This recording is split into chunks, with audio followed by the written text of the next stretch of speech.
Salut les toqués du Tic Tac, vous avez été nombreux à me demander de refaire des émissions de type lexique horloger.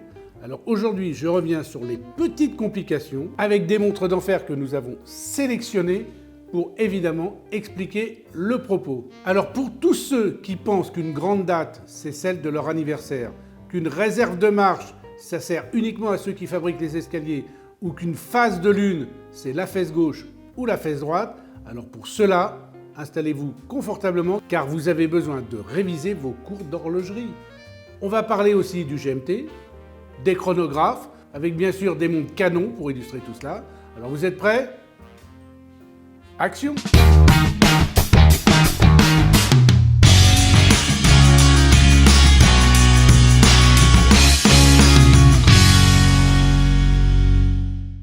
Allez, on commence par les chronographes. Et pourquoi par les chronographes? Pour saluer l'initiative de Zenith et de son soutien à la lutte contre le cancer du sein avec ce chronographe El Primero, cadran rose, dont 20% du prix de vente sera reversé à l'association Suzanne G. Komen, qui est juste la plus grande organisation mondiale de lutte contre le cancer du sein. D'ailleurs, il faut savoir que cette organisation, à ce jour, a investi 3,6 milliards de dollars pour la recherche et la prévention. Bravo donc à Zenith, belle initiative, bravo Julien Tornaré et comme disent les Italiens, tout à posto pour faire une bonne action en faveur du cancer contre le sein. Revenons au chronographe. Première chose, ne confondez pas avec chronomètre, parce que confondre chronographe et chronomètre, c'est montrer qu'on n'y connaît rien du tout.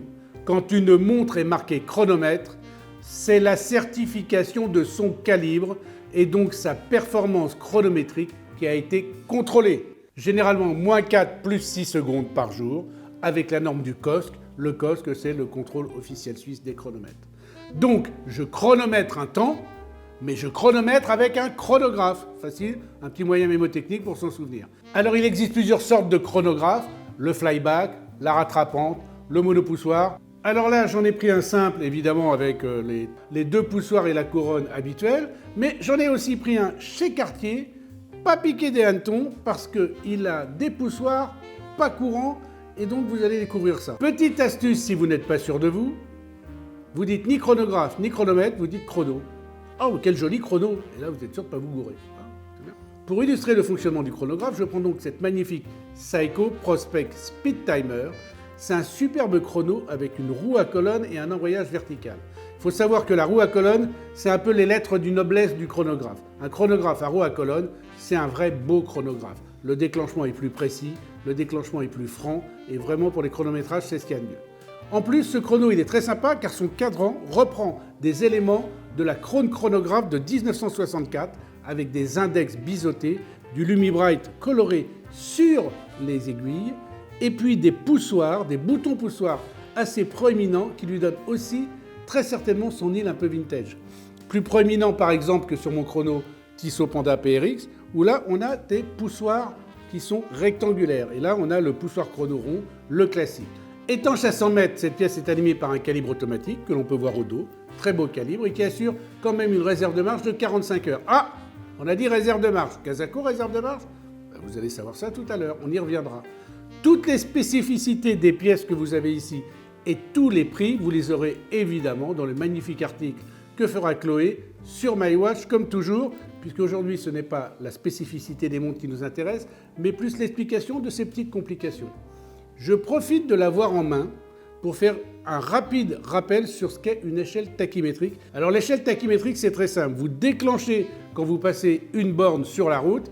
Alors quand je dis borne kilométrique, c'est souvent le panneau qu'il y a sur l'autoroute qui indique les kilomètres. Parce que des bornes kilométriques, il y en a de moins en moins sur les routes de France. Et là où on en trouve le plus, c'est dans le jeu du 1000 bornes.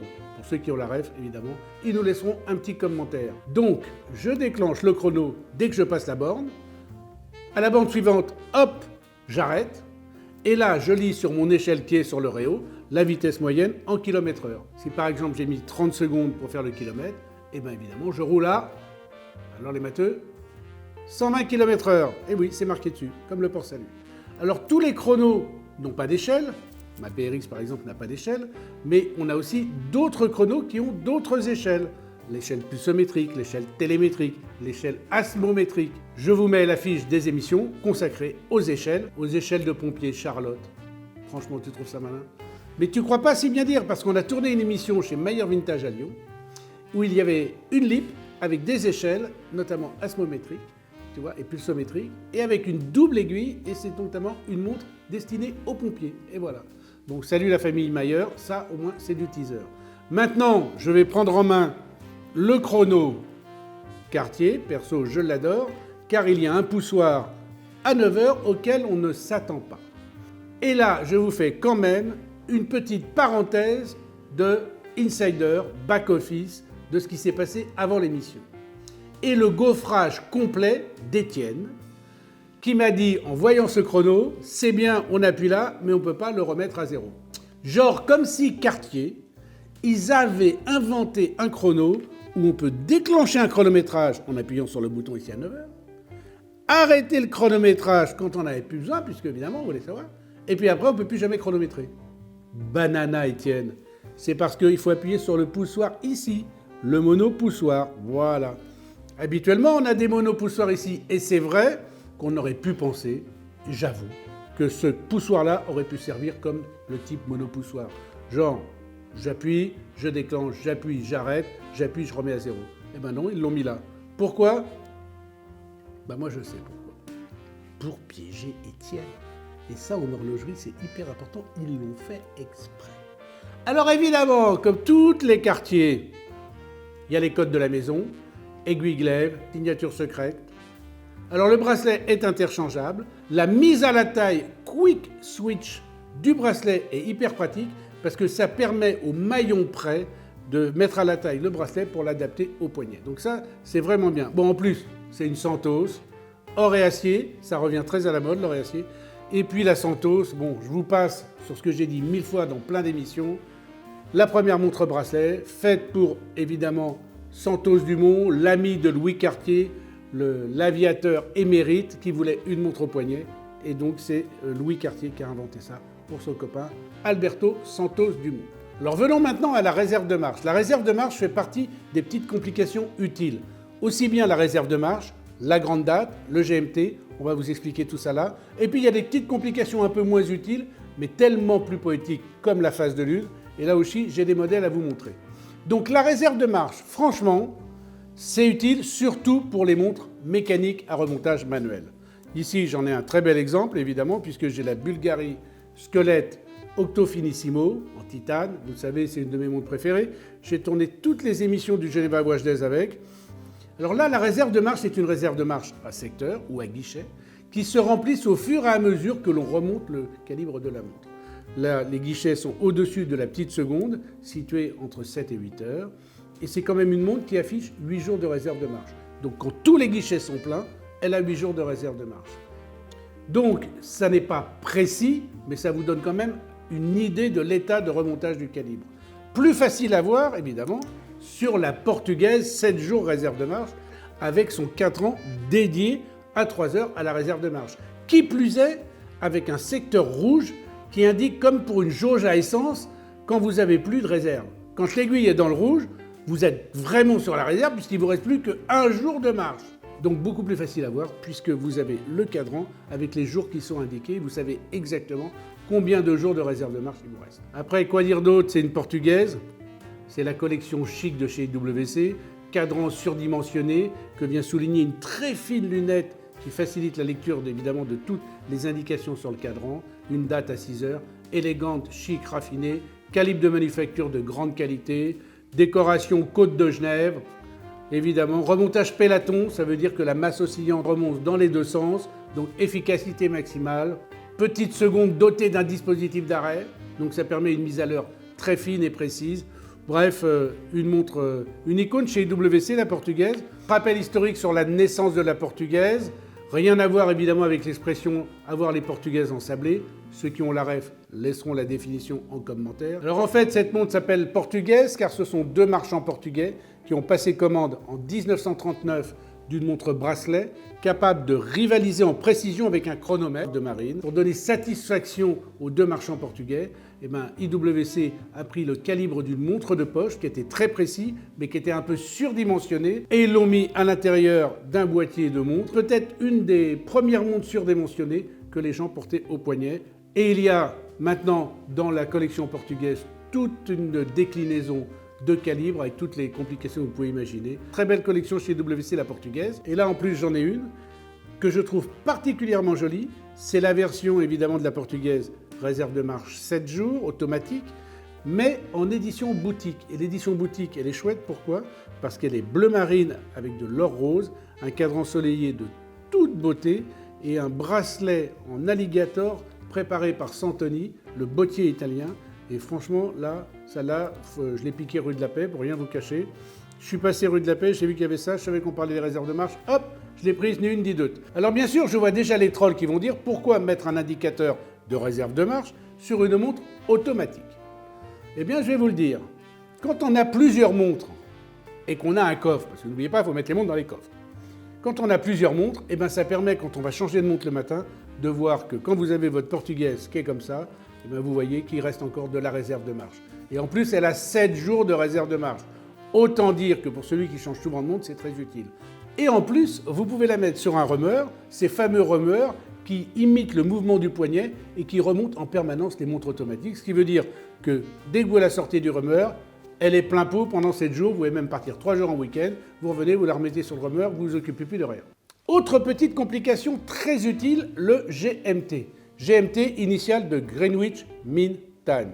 Et là, pour illustrer le propos, j'ai pris une GMT classique, la J12 de Chanel. Et pourquoi j'ai pris la J12 de Chanel?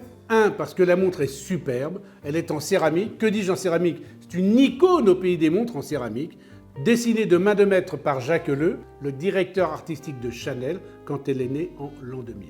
2, pour vous annoncer que l'on prépare une méga over-top émission avec le CEO de Chanel Horlogerie Joaillerie sur la J12 et qu'on annoncera d'ailleurs cette émission sur le compte Instagram à J-12. Eh oui, ça va être rigolo. J12, J-12. Je vous mets l'adresse du compte pour ceux qui ne seraient pas encore abonnés. 3, parce que c'est une des GMT les plus lisibles du marché avec l'aiguille flèche rouge qui vient pointer la 2e heure sur une échelle de 24 heures en relief sur le réo. Donc là, c'est sympa parce qu'on a l'heure principale, l'heure locale, l'heure où on se trouve qui est indiquée par 2 aiguilles. Et l'heure d'où on vient, l'heure du domicile, la home time, comme on dit dans la langue de Shakespeare, eh bien cette aiguille des 24 heures, elle va tourner, elle va faire le tour en 24 heures, alors que l'autre aiguille des heures va faire le tour en 12 heures. Et sur 24 heures, c'est pratique, parce que ça évite à le monde d'avoir un indicateur jour-nuit, comme cela existe sur certaines GMT qui travaillent sur des échelles de 12 heures.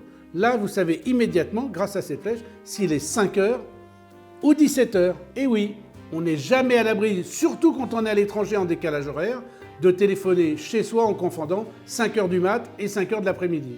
Et là, je peux vous dire que madame, elle n'est pas contente quand le téléphone sonne à 5 heures du mat. Ne me demandez pas pourquoi, j'ai testé. Parfois même, on est surpris parce que c'est un autre mec qui répond au téléphone.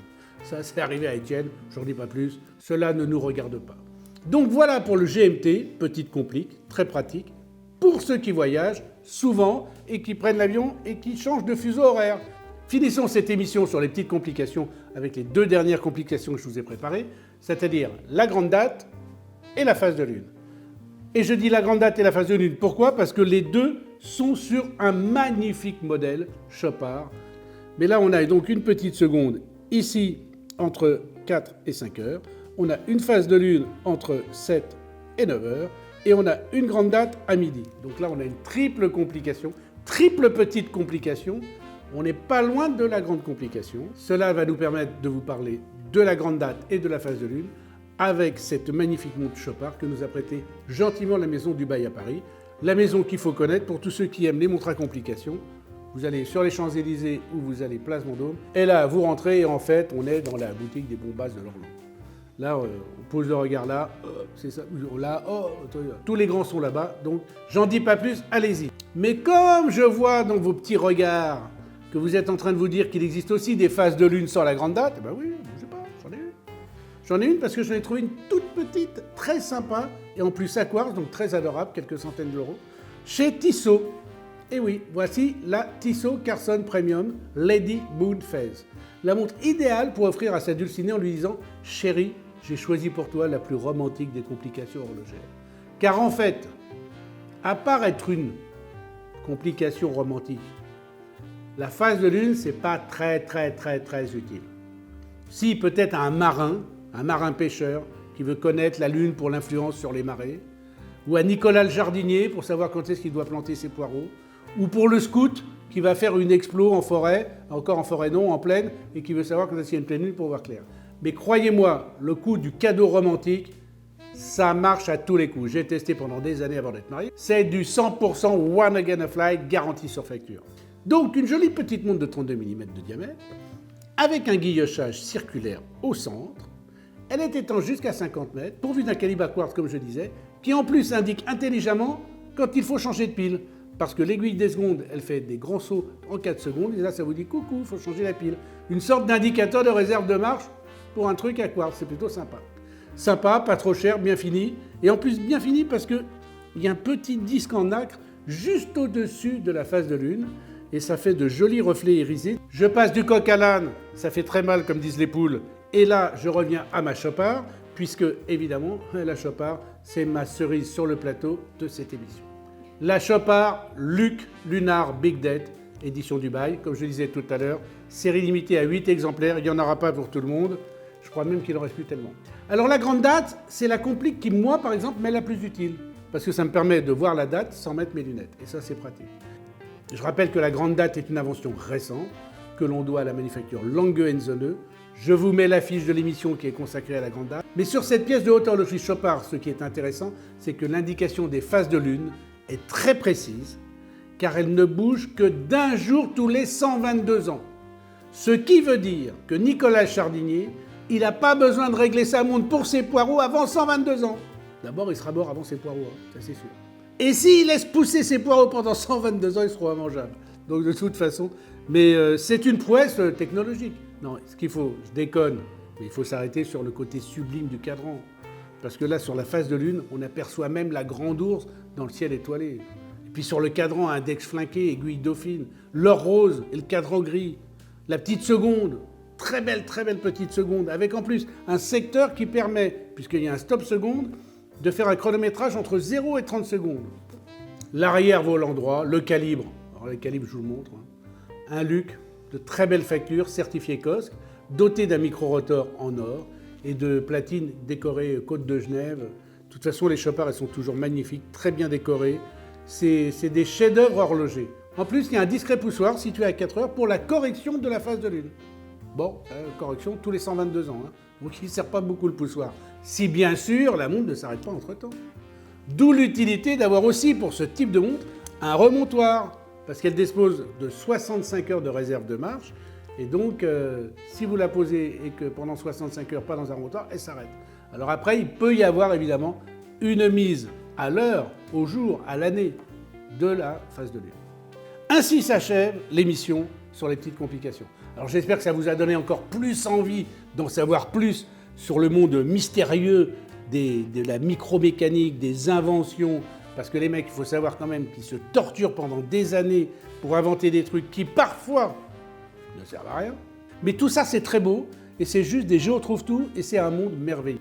Alors n'oubliez pas quand même que le truc le plus important, c'est que ces montres-là, et là c'est dingo, quand elles sont arrêtées, elles vous donnent l'heure exacte 2 fois par jour. Pas 3 fois, pas une fois, 2 fois. Ah, une fois peut-être. Ah oui, on peut revenir. Sur la GMT, elle est où la GMT? GMT, j'ai demandé à la GMT, celle-là. Elle vous donne l'heure exacte 3 fois par jour. 2 fois avec les heures normales et 1 fois avec la GMT. Ah bah voilà, là j'ai trouvé quand même une fin d'émission un peu différente. Allez, à tout à l'heure.